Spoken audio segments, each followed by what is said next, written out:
celebrate the majesty of God because God is good. The first two verses of Psalm chapter 8 are about God alone. And in verse 3, as David celebrates the majesty of God, his attention will shift from what is above to what is around him. But as he shifts from what is above him to what is around him, he still finds reasons to celebrate the majesty of God. Look with me in verses 3 and 4. It's just one sentence, a question which makes a statement about the goodness of God, and says, "When I consider the heavens, the work of thy fingers, the moon and the stars which thou hast ordained." Watch this. "What is man that thou art mindful of him, and the son of man that thou visitest him?"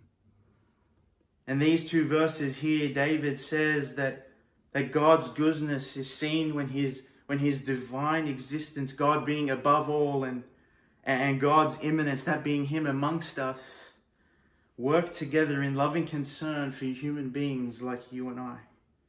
Verse 3 says that God is supreme. He is above all. He is beyond. We cannot reach his level. He says, "When I consider thy heavens."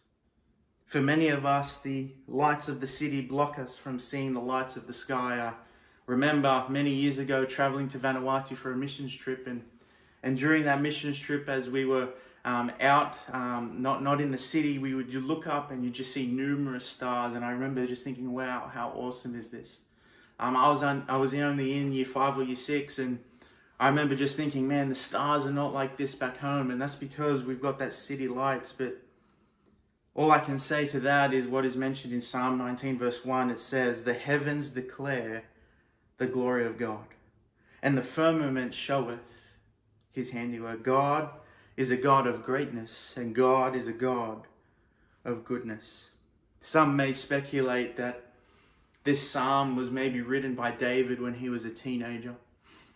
I don't know that I would believe that, but they say that maybe David was out in the fields looking after his father's sheep, and maybe it was coming nighttime, the stars are out, and his head is lying down. He's got his head on a rock, his staff by his side, the sheep are grazing in the field, and he looks up and he sees the moon and he sees the stars, and maybe he's thinking, he goes, "You know what, I don't care what they teach you at school.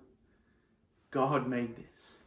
This is the work of God. It is the work of God's finger." David could see the beauty of the heavens in the night. And you and I can see more than what David could see through telescopes and satellites and space stations. But we don't need all that just to see the glory and the goodness of God.